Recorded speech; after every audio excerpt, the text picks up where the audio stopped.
Olá pessoal, bom dia, boa tarde, boa noite a todos os senhores. No vídeo de hoje nós vamos continuar o estudo da prova pericial, mais precisamente fazendo considerações a respeito do laudo pericial. Como os senhores sabem, nós estamos tratando do procedimento comum da tutela cognitiva, estamos na fase instrutória. Na fase instrutória nós já tratamos da teoria geral das provas, uma série de vídeos. Também tivemos uma série de vídeos para tratar das provas em espécie, ata notarial, depoimento pessoal, confissão, exibição de documento ou coisa, prova documental, prova testemunhal e agora estamos falando da prova pericial. Na prova pericial também tivemos uma série de vídeos. Os últimos vídeos nós começamos a ver o procedimento de elaboração da prova pericial em si, com a nomeação do perito, com a manifestação das partes, com a manifestação do próprio perito quanto aos seus honorários, a juntada do seu currículo e a apresentação dos seus endereços. Vimos que a prova pericial é produzida em contraditório, como as provas de modo geral, e o resultado da prova pericial consiste na apresentação por parte do perito de um laudo pericial. É disso que nós vamos tratar. Já fizemos uma pequena e breve introdução quanto ao ponto no final do último vídeo. Hoje eu vou tratar pormenorizadamente com os senhores a respeito do laudo pericial. Percebam aí, senhores, que o artigo 477, no seu caput, ele prevê que o perito protocolará o laudo em juízo no prazo fixado pelo juiz, pelo menos 20 dias antes da audiência de instrução e julgamento. Como nós veremos, tem que ter esse prazo porque pode ser necessário que o perito esclareça alguns pontos na AIJ. Então, esses 20 dias de antecedência são importantes por conta disso. Artigo 477. O artigo 465, ele trata, nós já falamos dele várias vezes, da nomeação do perito pelo juiz e da fixação de prazo para a entrega do laudo. Então, o 477 prevê que o perito vai protocolar o laudo em juízo no prazo fixado pelo juiz, prazo esse que o 465 faz menção. O prazo é fixado pelo juiz quando da nomeação do perito. Havendo necessidade, se o perito comprovar por justo motivo que não conseguirá concluir a perícia e apresentar o laudo no prazo fixado, ele pode pedir prorrogação. É o que prevê o artigo 476. Se o perito, por motivo justificado, não puder apresentar o laudo dentro do prazo, o juiz poderá lhe conceder, por uma vez, a prorrogação pela metade do prazo originalmente fixado. Ok? E aí o perito tem, portanto, que cumprir o prazo, como consta do 465, do 477 e do 476. Agora, só quero recordar com os senhores que, segundo consta do artigo 464, nos seus parágrafos, o Código de 2015 ele inovou com a prova técnica simplificada, como sendo uma alternativa à prova pericial, porque a prova pericial ela é complexa, ela é custosa, ela é demorada. A prova técnica simplificada consiste, portanto, no meio de prova quando o ponto controvertido for de menor complexidade. E aí é interessante porque a prova técnica simplificada, parágrafo 3º do artigo 464, ela dispensa a apresentação de laudo pericial.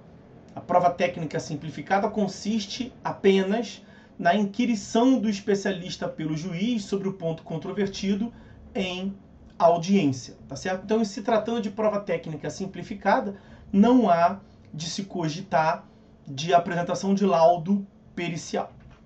O laudo pericial, que é o que nós estamos vendo aqui, ele está disposto no 473 quanto às suas exigências, né, os seus requisitos.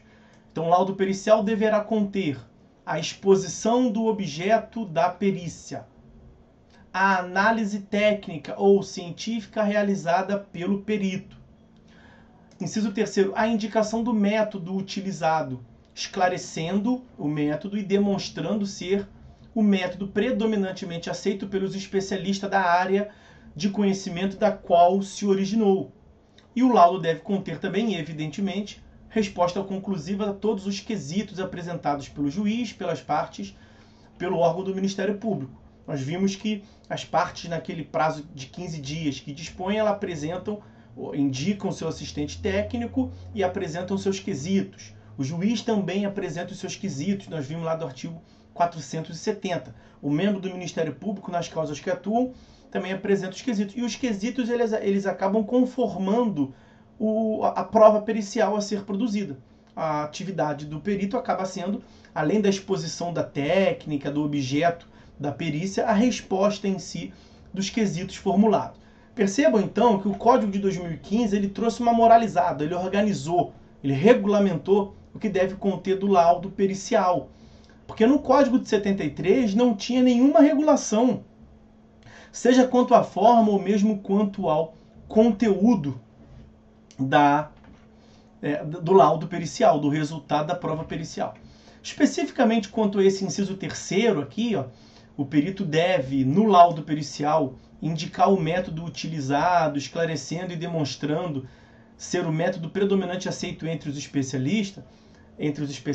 A doutrina vem trazendo algumas considerações, requisitos quanto ao método utilizado, né?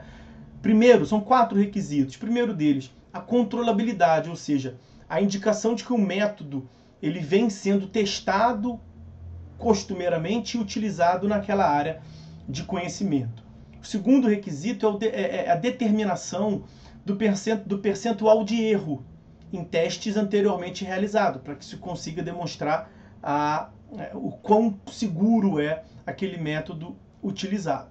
Terceiro requisito que a doutrina vem trazendo é a avaliação do método por outros peritos, por outros profissionais daquela área de conhecimento, por outros experts. E o último requisito é a demonstração de que naquele ramo do conhecimento, aquele método utilizado ele é predominante e aceito, há uma aceitação geral na comunidade científica. Ok? Ainda no artigo 473, os seus parágrafos prevêem que o perito deve utilizar no laudo uma fundamentação em linguagem simples e com coerência lógica, quer dizer, de um modo que ele se faça entender pelo leigo, né? Indicando como alcançou suas conclusões.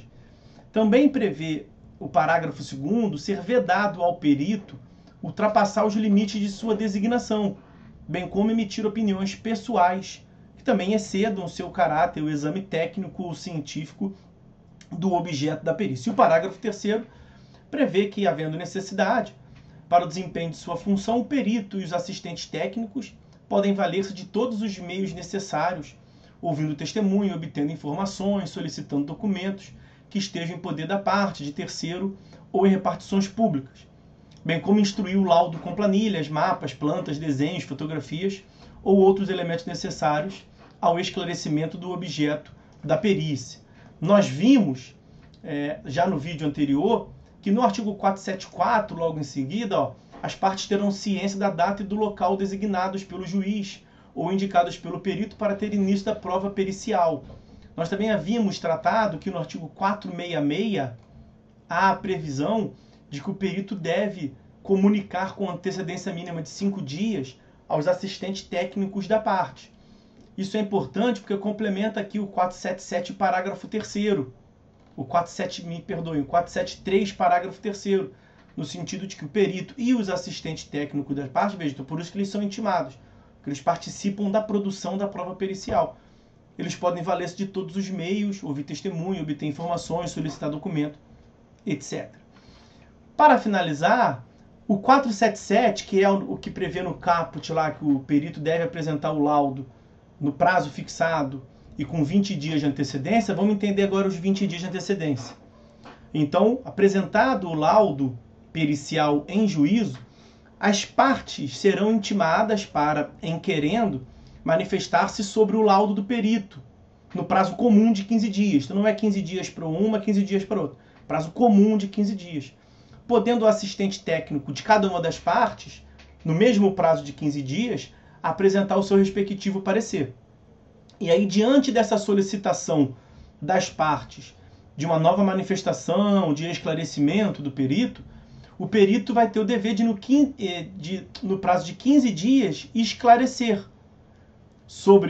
esclarecer os pontos suscitados, sobre o qual existe a divergência ou dúvida de qualquer das partes, do juiz, do membro do Ministério Público ou quanto ao parecer do assistente técnico. Então, havendo qualquer tipo de divergência do laudo pericial com as partes e seus assistentes técnicos, o membro do Ministério Público e o perito, e o juiz, partes e seus assistentes técnicos, membro do Ministério Público e o juiz.